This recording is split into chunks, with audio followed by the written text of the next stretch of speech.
Welcome to the Authentic Change Podcast. I'm Mike Horn, your host, and this podcast is for leaders and coaches who need and want fresh perspectives on what it means to live and to lead authentically. You're a leader who wants to make a difference, but sometimes you feel stuck. You know there's more to life and to leadership than what you're currently experiencing. It can be tough to figure out how to grow as a leader. You might be reading all the blogs and books, but it still feels like you're not making progress. You might even be feeling like you're doing everything wrong. On Authentic Change with Mike Horn, we interview experts who share their insights on how to live and lead authentically. Our guests are trendsetters in building great leaders, teams, and organizations. We provide fresh perspectives on what it means to live with purpose and authenticity. Welcome to this episode of the Authentic Change Podcast. Welcome to this episode of Authentic Change with Mike Horn. I am absolutely delighted to have in our virtual studio today, Beth Ridley. And she is a corporate executive turned organizational transformation consultant. And I know everyone in our listening audience will be excited to learn what it means to be an organizational transformation consultant. In addition, she's also a speaker, author, and CEO of Ridley Consulting Group. She brings 25 years of leadership and management consulting experience to help companies simplify what it takes to embed diversity, equity, and inclusion best practices throughout organizations. Beth and her team provide a clear roadmap to improve the ability to recruit and retain top talent and to enhance her clients' brand and profitability. With her experience leading diverse teams in 5 different countries and leading diversity, equity, and inclusion for a Fortune 100, Beth has found great DEI, diversity, equity, and inclusion work is all about embracing an inclusive mindset of different cultures and communication and business styles. She teaches a broad definition of diversity that is inclusive of all dimensions, that makes everyone unique with a focus on behaviors and skills that can be embraced by everyone at all levels in an organization. Beth's work has been featured in national publications, and she frequently appears on television and delivers keynotes at events around the world. She has a BA in English Literature from the University of Virginia, an MA in International Relations from Tufts, and an MBA from Columbia. Beth has lived in London, Tokyo, Johannesburg, and Bangkok, and now resides in Milwaukee, Wisconsin, with her husband and 3 children. Beth, welcome to Authentic Change with Mike Horn. Again, I am just delighted to have you in the studio today to talk about issues that are of paramount importance to our audience and to me personally. How about a few words? Can you say a few words about yourself, Beth? Yeah, Mike, thank you very much for having me. I'm really excited to have a conversation. And I think the bio that you read kind of sums it up. For me, embracing what makes every human unique and really using that as an asset for work to fuel more innovation and decision making is something that comes really naturally to me because I've lived in so many different countries. And I think for me, when we think of diversity in the United States, we tend to start and end with the visible things that we can see, race and gender, which are really important. But I think if people really want to get the most out of your talent, the most out of your people, you got to really appreciate everything that makes people unique. And I think a lot of times we overlook diversity, we leave some diversity on the table. And so it's something that I'm very passionate about, bringing everyone into this conversation around diversity, equity, inclusion, making it fun, relatable, and relevant to everybody. And if you can do those things, make it easy, relatable, and fun, people lean into it and everybody becomes part of creating this thriving workplace culture. So yeah, that's just a little bit about like my background, but also what inspires me to help the clients that I help. Well, that's great. We all need sources of inspiration to work in the field of justice, equity, diversity, and inclusion. And it's great that you're providing these services. And our listeners can find out more about you by visiting ridleyconsultants.com, just like Beth's name, RIDLEY, ridleyconsultants.com, and finding out more about Beth certainly on LinkedIn as well. So those will be in the show notes. So listeners, don't worry. We'll have all the ways to contact and to get in touch with Beth. But just remember, RidleyConsultants.com is a great place to start your journey with Beth. Let's start with a topic about what does a culture of belonging look like in the workplace and why does it matter? Yeah, so a culture of belonging, like a lot of times it's hard to define it. It's one of those things you sort of know it when you have it, and you certainly know it when you don't. But I like to say you want to look for the 4 C's that are present in a culture of belonging. So C number 1 is okay, you've hooked me now. What are those 4 C's? Right. Yeah, I'm gonna give them to you. So C number 1 is comfort, which really means you just feel more comfortable and confident being who you are at work versus having to work extra hard to fit in. You don't feel like you have to like hide aspects of yourself or your background, or just try to that you feel like there's maybe like one way to be successful and you got to shift yourself to be that way. So there's comfort. There's also connection. In a cultural belonging, people feel a genuine sense of connection to their work. They feel connected to higher purpose and meaning of the organization and a genuine connection with their coworkers. You feel like you know people beneath the surface. You sort of know people more than just employees or your work colleagues. The third C is contribution. So everyone wants to show up at work and feel like they matter. People are asking you what you think. You're able to contribute your ideas, your perspectives to inform decisions. And then the fourth C is that especially leaders can demonstrate through their words and action a commitment to people, a commitment to culture, a commitment to diversity and inclusion. So when those 4 C's are present, that is the ingredients of a culture of belonging. And feeling those 4 C's at the individual level matters for business, because when people feel more confident showing up who they are versus having to spend so much energy fitting in, they just are more engaged in their work. They throw themselves in their work. And then they share what they really think, not what they think their boss wants to hear so they don't get fired. And when more people are doing that, you're able to look at ideas, opportunities, strategies from a lot of different perspectives, right? You don't sort of fall prey to groupthink because people are afraid of saying anything. And when you can look at things from many perspectives, that leads to more thoughtful decision making. More thoughtful decisions lead to better outcomes.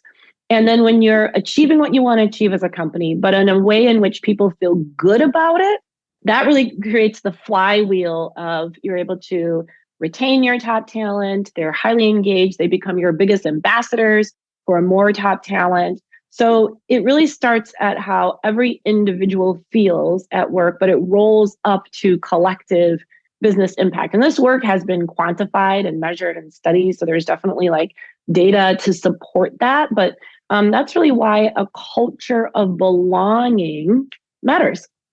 And it's so important in authentic leadership. We talk about bringing more of who you are to what you do, about bringing your best to every situation.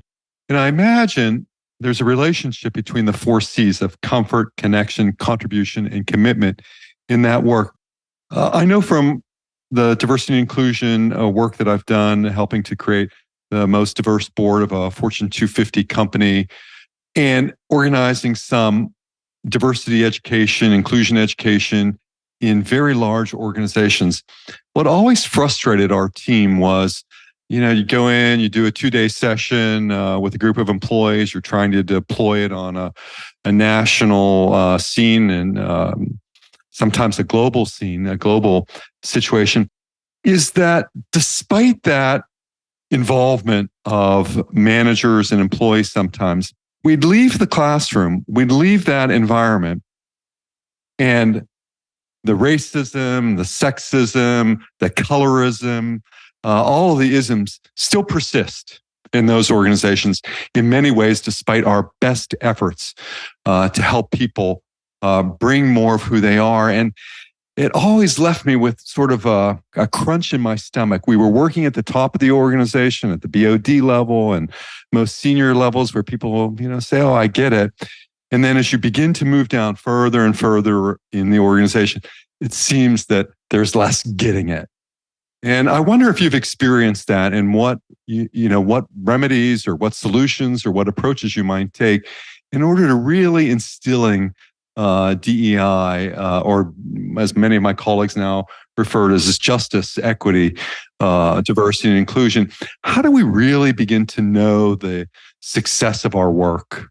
So you're sort of asking two questions, like how to make the work actually sustainable and meaningful beyond an initial workshop, but then also how do you measure it? So two things I'll address. So the first is, at the end of the day, people will be engaged in something if they feel that it's relevant to them personally and that it's going to help them be a better employee, because most people show up at work and they don't want to get fired, right? They want to do the best job that they can.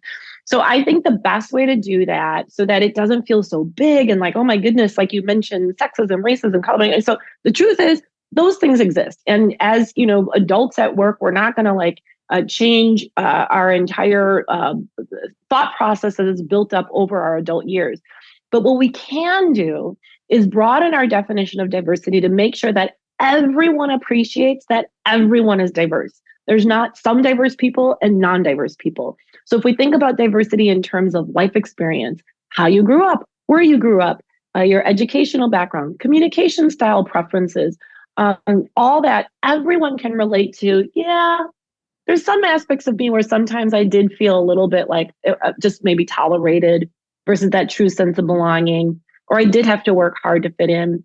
And if you can open the door for people to share their own life experiences, it is so much easier for people, one, to say, well, if we're trying to create a culture where there's less of that, that benefits me. So sure, let me lean in a little bit, and what can I do to contribute to that?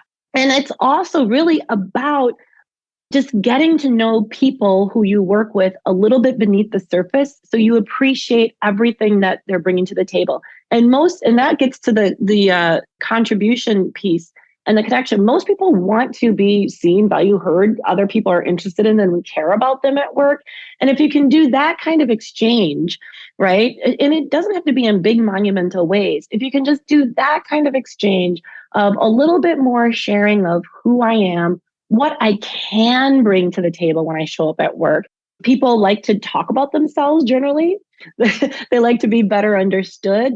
And it's in fact enjoyable. So people come back for more. And I think that's the tie-in to your whole theme around authentic leadership. Someone has to get the ball rolling. And if your leaders aren't willing to talk about what makes them unique, but anything from a wacky, interesting hobby that they have to a non-traditional background, if they're not willing to share about that, no one else is, or it just doesn't seem like it's valued. So I would say that's sort of like how you get beyond these isms that feel so big and, quite frankly, probably not relevant to your work. But if you're trying to get the best out of everybody, let's just try to understand what is unique about everyone that we want to make sure people feel more confident bringing to work. So that's my response to the first one. Real fast response, and we can maybe dive into it a little bit later. Like, how do you measure that? That's where a culture of belonging survey is actually really helpful. So there are ways that you can measure to what degree individuals feel those 4 C's. Comfort, connection, commitment, contribution. Yeah, exactly. So then you sort of know like where you can invest in a little bit more and do better, and lots of tactics and strategies of how to cultivate those 4 C's. Is that a service that your firm offers in terms of providing assessment framework? Yes, definitely. I am fond of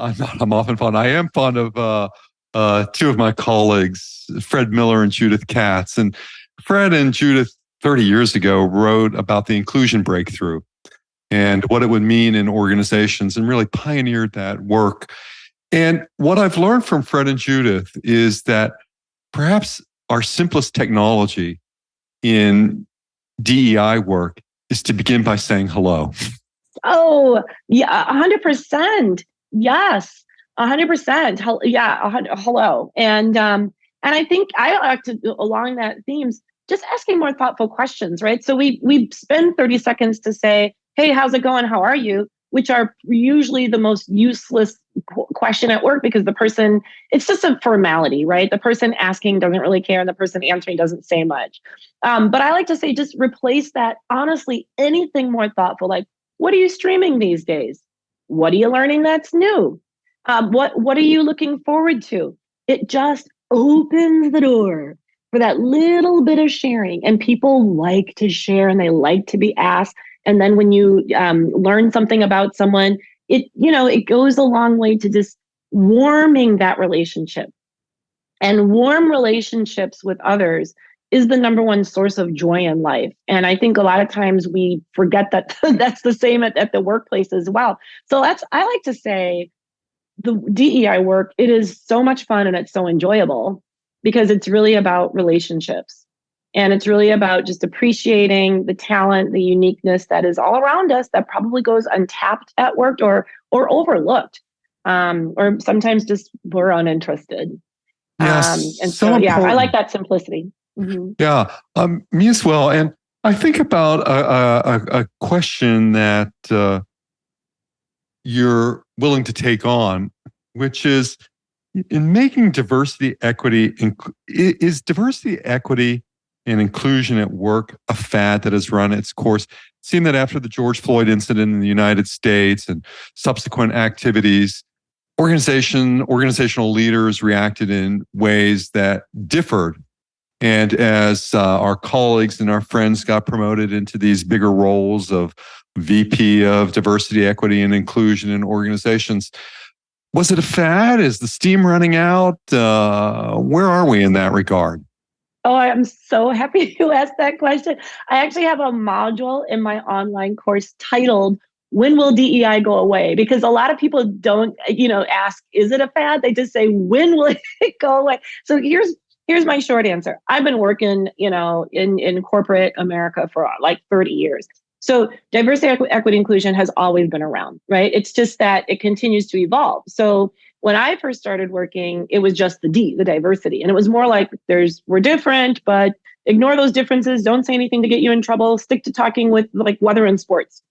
Then we realized like people are unhappy if they're not sort of acknowledged about what makes them unique. So inclusion, but it was merely more about like, let's celebrate our differences by International Food Day at 4 o'clock on a Friday when it doesn't interfere with real work.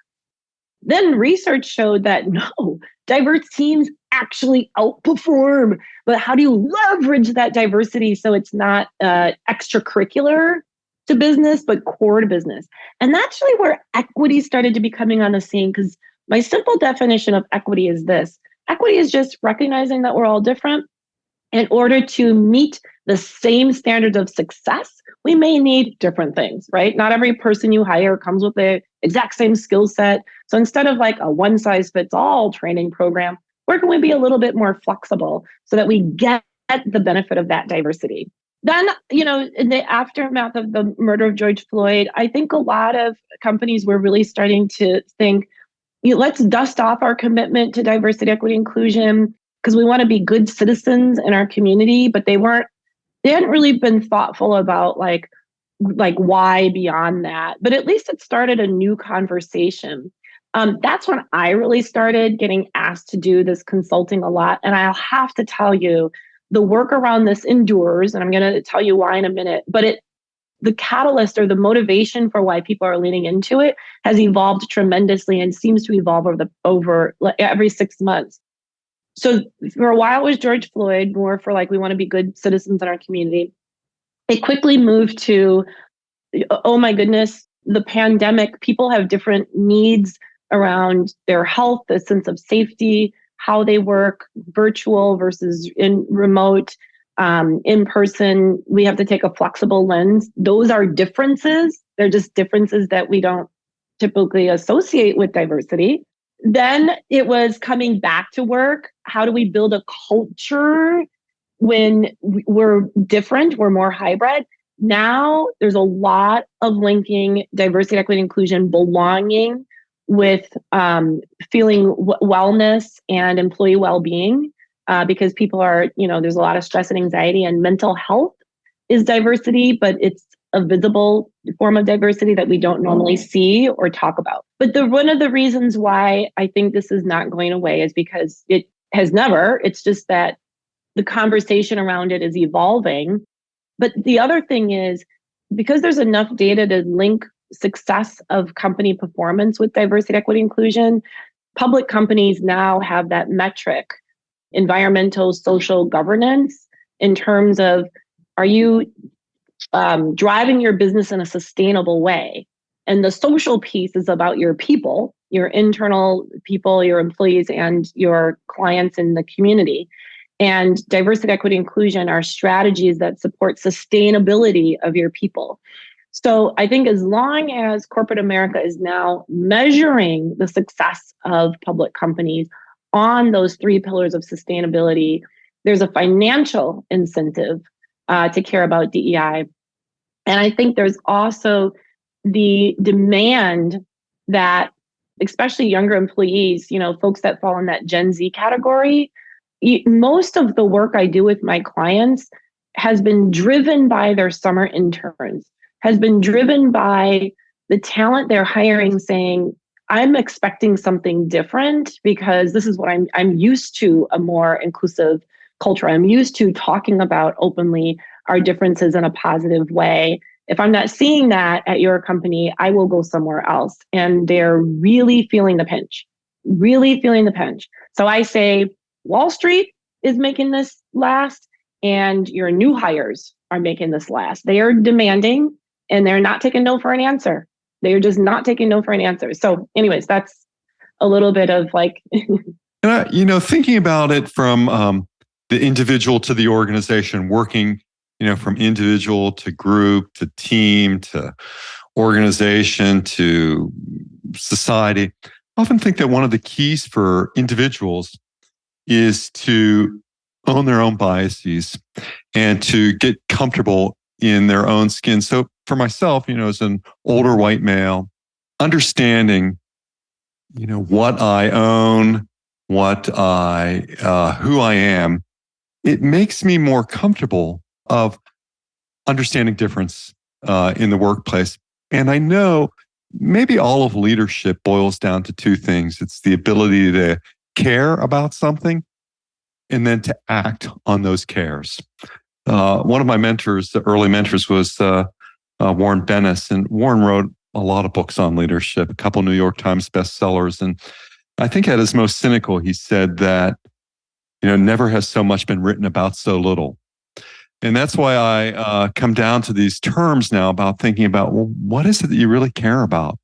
And what are you willing to do? And the list of cares for many executives is both deep and wide. And what's the importance? I think you've said it. It's the ability to create engagement, which leads to better in all different ways. How do we really find out when you're dealing with the top team in an organization? How do we understand how they care about this, about diversity, equity, and inclusion, that they're not simply going through the motions? And I might relate that also to the concept of authenticity, which I think is about congruence. That, oftentimes I'm working with people on, let's make sure your actions match what you say. Even better if they start with their belief system. But how do you, in your work with executives and organizations, how do you sense that? Are those important elements that caring, or is it compliance? Care or compliance? I guess that's the way that we might think about this. That's kind of interesting. I use a little bit of both. So my introduction with working with executive leaders is, first, you have to internalize what diversity, equity, inclusion means to you. In what ways do you think that you are diverse? When do you feel the greatest sense of belonging? Have you ever felt like you didn't belong? Hard to champion or lead by example if you haven't even thought about it. So sometimes my compliance is I make leaders write their own DEI why statement, right? What a great idea. Why does this work matter to you? And in the process of writing it, many leaders, the light bulb goes off and they finally feel like I can be part of this conversation. I don't have to be an expert. I can talk about my life experience in a way where I can be authentic in this space. Because I think a lot of people, again, if you're a white male executive, this topic can be scary because you start to think, I don't have a leg to stand on. How can I relate to this? Oops, I don't want to say the wrong thing and get canceled. But when you start to just reflect on, what is unique about you that people might be surprised to learn, or is there something about you that you wish would be more valued at work, or has held you, is something that maybe limits your opportunity, as well as the things that help to support your opportunities? Then I think people have stories, and it's always sort of the person who is maybe the most reluctant to be able to come forward and share their own few words or sentences around their DEI why with their peers in very surprising ways. I'll just give you a really simple example. So this one gentleman, as he reflected on it, he said, I can really relate to this because he moved a lot as a child, right? His dad had a job and they moved to different cities, and it was always so hard for him to fit in and make new friends, coming into a new school district or whatever. And he said that feeling, that pit in your stomach, I know what it feels like, and I don't want anyone on my team. I don't want any employees to ever feel that way, or I want to be mindful of what might make them feel that way. That's how I come to it. That's authentic. That's all people want to know. People, they just want to know, like you said, that they care enough. And sometimes caring for others starts with just being more self-reflective in yourself, and people relate to those stories. So I like for all leaders to be able to just reflect a little bit and share a story that personalizes this work for you. And usually that goes over so well with employees because they feel more confident, like, oh, I could share a little bit something about myself as well. Hard to know what diversity to tap into if people are holding back and not sharing a little bit more about themselves. Yeah, I love the relationship to authentic leadership. What we're often advising leaders to do is appropriate amounts of self-disclosure, so that people can relate to you, they can connect with you. And that illustration that you just provided makes such a wonderful connection about bringing more of who you are to what you do. You've got to let people in to the extent that you're able to have those appropriate amounts of self-disclosure. I want to think about talent in this world. Most of our listeners are in corporations or they're consulting in corporations. And certainly talent attraction and retention is a key issue. I think about, for example, in science, in chemistry, we graduate in the United States about 50 Black chemists a year. That's a pretty small number of PhD level chemists that are available to the marketplace. And like many people who pursue, doctoral degrees, particularly in the sciences, half of them, at least, or 40% of them will end up in academia. They'll stay there, continuing to teach, continuing to learn. And I think about the challenges that some of my clients have who really want a diverse workforce and will go to great ends, and yet they find, the pools, particularly in these specialized areas, are very small to draw from. So of course we have to do lots to eliminate the structural racism that exists in these systems of higher education and elsewhere that prohibit entry into certain fields or certainly limit entry into certain fields. What are you doing now, and what's the work around attraction and retention of diverse talent in organizations? Yeah, so to me, it's really all about building relationships with diverse candidate pools, diverse organizations, anywhere there's diversity that is not well represented in your organization already. And you really have to think of it as more of like a long-term relationship building thing. I can assure you that simply posting at, an HBCU or on a diverse website is not the strategy. So I think it definitely starts first with at least having conversations about what does it take for the existing employees to feel a sense of belonging, because then it kind of just like normalizes the conversation, right?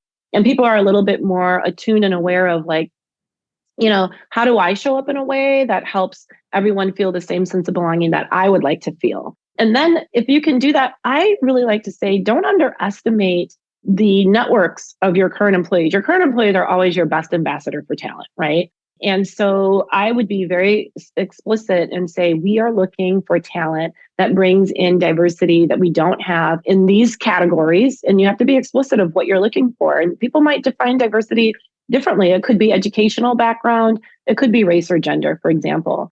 And then ask people to ask someone in their network, to ask someone in their network, to ask someone in their network. Everybody knows someone who knows someone who knows someone. Because what it's really going to take is you need those first couple of people, and they're never going to come on board if they look at the website and be like, I don't see anyone who looks like me. But they will if they can, a trusted source, tells them, well, here's the work that we've been doing, and here's how I've experienced the culture. I think you should give it a try. And it really takes those first couple of folks to come in and not expect that they're going to fit into the culture, but really create a culture where they're proud to stand out. And I've seen, it's a multiplier effect that once that happens, and again, it has to be in a way where your current employees, diverse and non-diverse, can say, this is a culture of belonging. You can, flip that switch pretty quickly after that. Because at the end of the day, I think people want less. I have to go to a place where people look like me. They want to feel like they're valued and they belong. Now, not knowing the company, the only thing that they can go by is the visual imagery, right? But if you can get to a conversation, it can make all the difference in the world. I'll give you a really quick example from a client who did their DEI. They are not particularly diverse when it comes to race and ethnicity. They were trying to hire an African-American woman, and she, now she's working there, but she had disclosed to me, she goes, no, thank you. Not doing it. Not interested. She actually saw a video of the CEO sharing his DEIY, and she goes, that I can get behind. I have never seen a leader personalize this work. Talk about it like that. I don't care what you look like. That I want. And I think most people can agree, it just because you look like, I've worked for horrible bosses who look like me. And I've worked for amazing people who I work for again and again who look nothing like me. People want belonging, and belonging can come in all sorts of shapes and sizes, but they need to actually feel it or be told it's there from a trusted source. Well, such a great point. I think we have an endemic of bad management and bad managers. And it's been, a 60-year history at this point of bad management in organizations, because we know that people are essentially promoted on the basis of their technical skills. They're not promoted on the basis of their ability to lead or their leadership skills. And this persists. And I think in many ways, it helps to sustain eras of bad management. Doesn't that make you mad? Because my whole thing is, when you're at the top level, you're getting paid a lot of money. And I just feel like for the amount of money people are getting paid, I don't think it's a stretch to expect them to be good in technical skills and good in people skills. Like, I don't think it, and I know the people exist. I just sometimes think we get a little lazy and we don't recruit for that. But it's disappointing because the people exist and you're paying a lot of people money anyway. I just don't think it should be a stretch that we expect that they can do both sides. We need more boards of directors who are angry and mad. Yeah.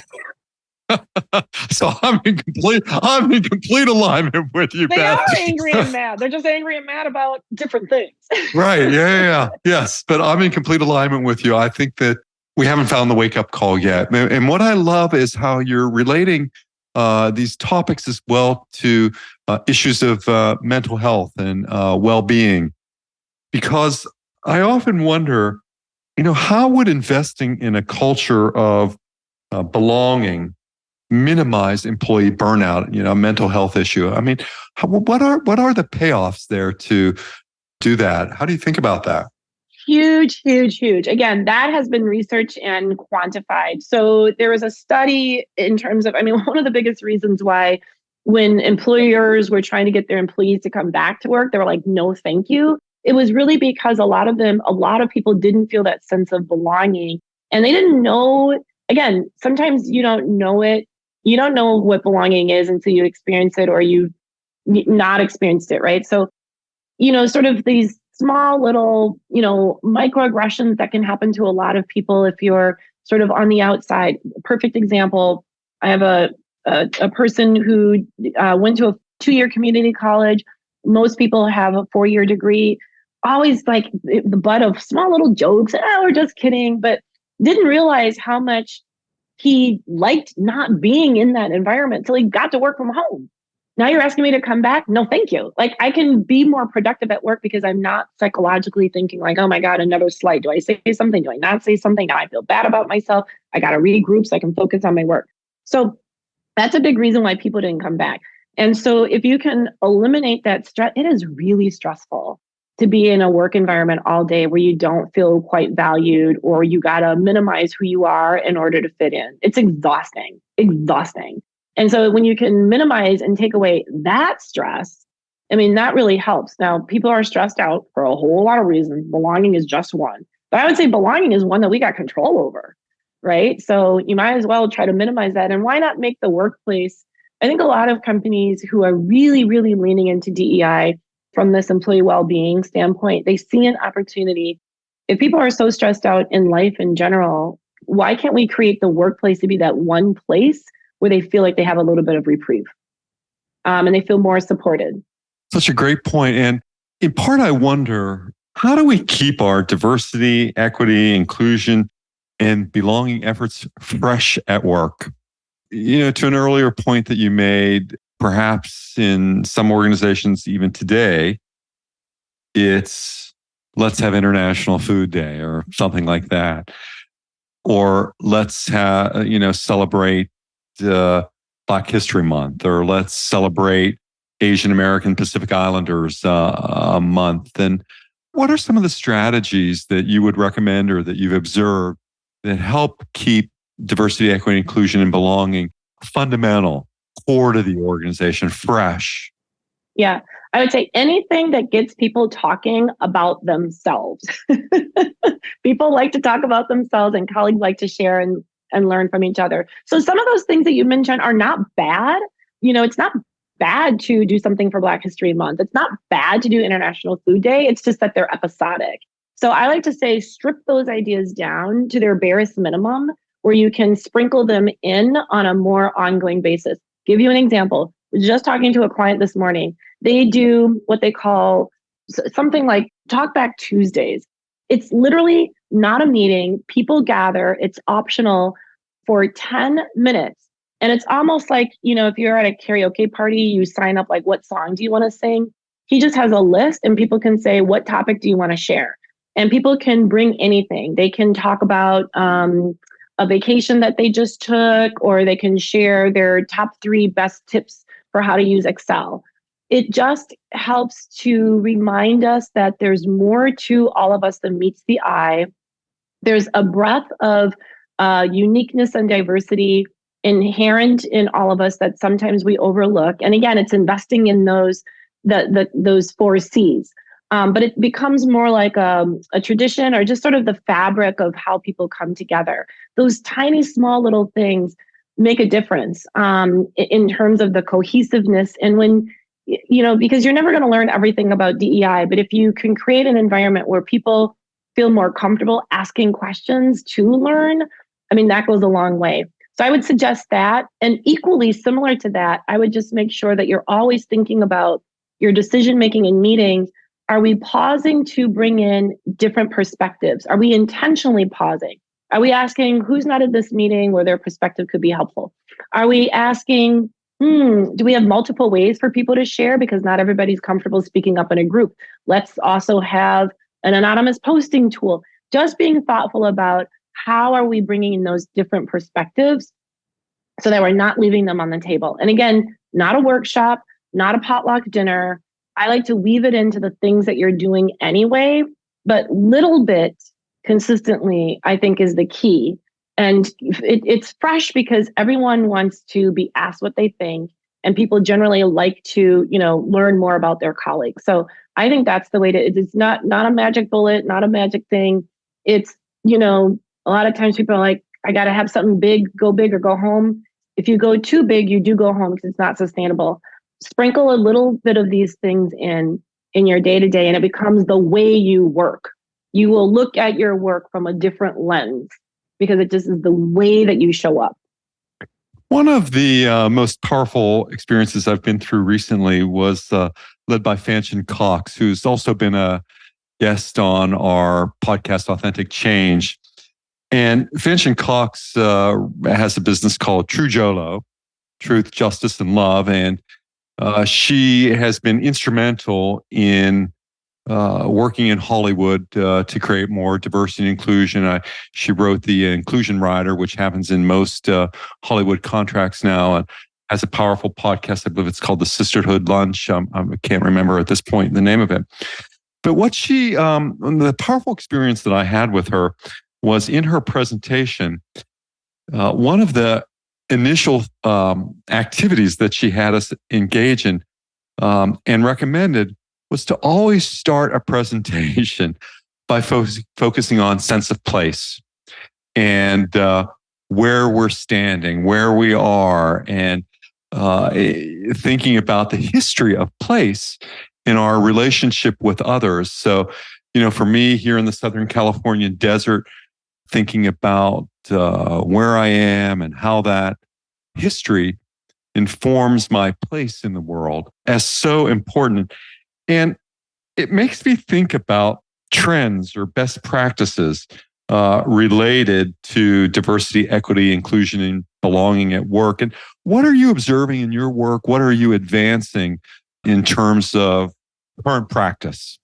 Yeah, that's interesting. So I like that example of place. So one trend that I'm seeing is companies really investing in having safe and brave places for dialogue. Again, because, you're not going to solve all these DEI related topics or become an expert by a workshop. It's really more about, do we have the ability to have conversation, ask difficult questions, listen, learn, and I like to say, seek to understand even when you don't agree. But in order to be able to do that, you have to make people feel, again, I can ask something without being canceled. Or, so I like to say, safe and brave spaces for conversation. I think people started out with just safe spaces, but safe would imply, well, I always want to feel comfortable, and you don't really learn and grow if you're staying in your comfort zone. So we plus that up a little bit by adding, but we also want to be brave, where we can say what's really on our mind. We can ask a question. We can say something that may offend someone and bounce back. And on both sides, use it as an opportunity to deepen a relationship as opposed to sour one. So I see a lot of, again, it's sort of like, if it's the sustainability and you want to make it relevant to people in their day-to-day, it's, strategies are important, but I think I see a lot of people sort of dialing it back. And how do we create sort of rules of engagement for just our daily interactions and how we show up that has appreciation for diversity and a desire to bring that diversity forward. And the equity piece is, can we be flexible in our approach so that everyone feels that same sense of belonging? So great and so wonderful. I mean, it's a great way to advance diversity, equity, inclusion, and belonging. And you made me think about another exercise that Fanchon Cox took us through, which was an exercise. What does your first name say about you? And, for me as Mike, I think about, well, it's an average white guy born, in the late 50s or 60s when it was one of the most popular names of boys. So, getting a sense of place, understanding identity. I want to know from you, though, how do you make sure that these investments that organizations, that leaders are making in the fields that are so important to us yield sustainable results? They don't just yield a flash of insight or the observation. How are we working to sustain these results in organizations? Yeah. So I think it's the way to make sure that it's sustainable is really to think of DEI as a mindset or a leadership competency, right? Because at that point, it's more behaviors that it's not dependent on budget or time. It's the expectation of how first leaders, but then everyone shows up. So I would say, and I have sort of 5 inclusive behaviors that I think are important to practice at work. Let's talk about those. Yeah. So the first one is being self-aware. And that's sort of how we started this conversation. And to me, that means just recognizing that you're not the only person who walks the face of this earth. Wow, what a great observation. Yeah, right. Mind breaking. Like we just have to be a little bit humble to appreciate that, we have limited life experience because we're only living our life. So then you want to just sort of acknowledge that. Then the second behavior is just be curious.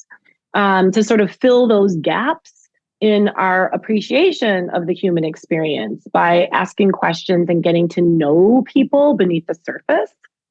The third one is when you get to know people, you are going to bump up against things that are very unfamiliar to you, uncomfortable, maybe even challenge your own beliefs. That's okay. This work is not about changing your mind. It's about seeking to understand, which is different than agreeing.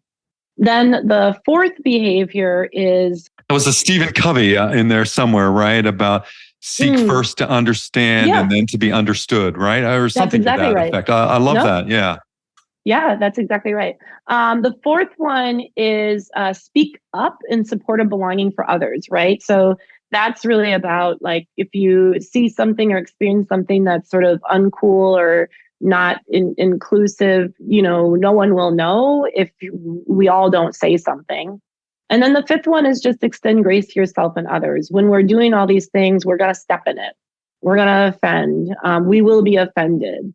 But that's okay. When do we not make mistakes in life, right? We are all united by our common purpose and mission around the organization. So let's give ourselves and others some grace and learn and grow together. So those are really the 5, right? And so I've got lots of examples of like what that looks like just when you're walking down the hallway. But I say first introduce those, but at a certain point, it should be woven into your leadership expectations, because to me, this is leadership. So I think just integrating it as the expectation of your leaders, you should expect your leaders contribute to a culture of belonging as opposed to detract from it. So, what is one of those behaviors that you will practice and you can get 360 feedback on? I even have a self-assessment that people can do to understand, like, where are you today in terms of being able to reflect these behaviors. And just by practicing and making things a little bit more routine in how you show up, you strengthen them. So I think being able to hold leaders accountable for its leadership. I mean, just like you'd expect leaders have a minimum base level of like communication skills or business savvy. I mean, that's to be a given. I think being someone who positively contributes to the culture should be baseline. No, so right on that. And I love what Ridley Consultants is doing in that regard. RidleyConsultants.com. You'll learn more about Beth there. And what I love are the frameworks that you're making available to people, whether it's the 4 C's or these 5 dimensions that you just referred to about being self-aware and curious and seeking to understand and working with grace. I mean, leading with grace as ways of understanding and intuiting and acting on your desires to lead authentically. But let's talk about when something happens, Beth, that, let's say somebody says something inappropriate at work. And what do you recommend, or what should happen in that regard? Couple things. So I always say, speaking up is important, because if you don't, behavior perpetuates itself and it could lead to a toxic environment. And, when you see these news stories, like, how did the culture get that bad? It's because no one said anything. So speaking up is really important, but I know that it's awkward and uncomfortable. You don't want to rock the boat or be the DEI police. So I have just a few tips to make it a little easier. Tip number one is always approach someone in private, right? Even if sort of someone says something offensive or not cool in public, what's the point, right? People are going to be more defensive in public to save face. Approach someone in private. Tip number two would be ask. Don't assume, right, that they did something hurtful intentionally. Always ask. So, and I'll give you an example after these tips, but you always ask to clarify what you heard. Tip number three is share how what they said or did, the impact that it had on you personally. Now is not the time to broaden it and like, well, on behalf of all women, this is why this is not something you did was horrible. Just share the impact that it had on you personally. People will be much more receptive to that if you don't try to make it seem like they're a bad person for society, but hey, what you did, this is how it made me feel. And then I always say my little thing that I use to make it go more well than not is most people at work want to put their best foot forward. So I like to say me speaking up is basically trying to help you put your best foot forward. So it's almost like if I ate lunch and I had spinach in my teeth and I'm walking around smiling and there's spinach in my teeth and no one said anything, I'm horrified. I always appreciate that one poor soul who pulls me aside and be like, oh, Beth, you have spinach in your teeth. It's awkward for them to do that, but man, thank you. So I think speaking up at work is the same way. People really do want to put their best foot forward. And if you can, sort of tell them the impact that their words or actions had on you, it just helps them to learn a little bit better. And I think the only other thing I would add that I forgot to mention is make sure you focus on what someone said or did and the impact that they had, as opposed to labeling them as a sexist or a racist. So quick example that maybe helps to bring this together. A mentor of mine at work what told me, I went to this person for advice because I wanted to apply for a promotion. And the person said, oh, you'll definitely get the job. They're looking for diversity. Well, in my mind, I'm like, whoa, yikes, that feels horrible. So you only see me like I'm only good for that. So I said to the person, you had said that I'm definitely going to get the job because they're looking for diversity. What did you mean by that? And then it gave the person a chance to reflect. Wow, that's very powerful, Beth, and very accountable and magnanimous. And yeah, I didn't accuse them. And they paused like, oh, yeah, well, what I meant was, and I said, well, how it made me feel was that maybe I don't have much to offer other than just the package that I come in. And that's my biggest value. I didn't say you're a sexist. I didn't say you're a racist. I said what you said, this is how it made me personally feel. Not all women, not all people of color, just me. And the conversation was maybe 30, maybe a minute. But people are more willing to take accountability, like you had opened our conversation, that alignment between your words and actions. Most people at work and professional organizations, they want to have alignment between their words and actions. It's just that sometimes they don't know or they're unaware and they don't mean to be hurtful. Doesn't mean that it's not hurtful for the person on the receiving end. But they sometimes generally do appreciate speaking up and letting them know they have spinach in their teeth. You can show up a little bit better at work now. And that, 9 times out of 10, actually, for me, 10 times out of 10, that's never gone badly when I frame it like that. Just think it's, so important. And maybe as a way of beginning to wrap up as a last question is also the awareness of a cultural context. And understanding, you've worked around the globe. I think about, there are 2 experiences that come to mind for me. I had just finished my stint as a Peace Corps volunteer, and where I was, the local language, the lingua franca in this country was pidginized English. So if you talk about kids, you talk about pickaninny.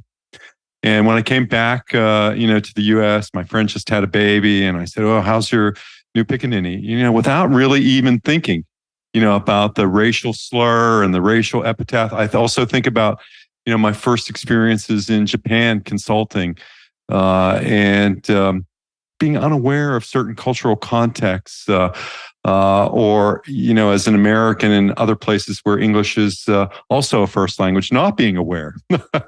of cultural context. What are some of the suggestions or thoughts or ideas that you might have around cultural context and the DEI work in the U.S.? So cultural context is everything. And again, this is where as humans, we're at a disadvantage because how can we live all over the world, right? And even cultural context, it becomes so personalized. So for one person to say the word pickaninny, like it's the worst thing ever. And for somebody else, they could be of the same culture. They kind of get it. It's a little funny, right? So you never know. So I'll just say you're never going to win. But the one thing that you can do is, I think the only way to be a little bit more savvy about cultural context is to broaden your data points around the human experience. The more people you know and learn from, you can start to minimize some of those blind spots around the cultural context, and at least replace it with a little bit more empathy and understanding. And that requires interacting with people, and that requires being brave and curious to ask questions. So, there's really no getting around it. I think reading books is good and going to museums is good, but nothing beats just talking to people. And the truth is, the nice thing about work is for many of us, it's the most diverse the most diverse environment. So take advantage of it. Use that as a great playground to strengthen your own cultural competence. Beth, all of our listeners and those who aren't in our listening audience yet will benefit from your wisdom, your experience, your insights into human behaviors in order to create better places for everyone. Not better in a rehabilitative sense, but better places to work, better places to bring more of who you are.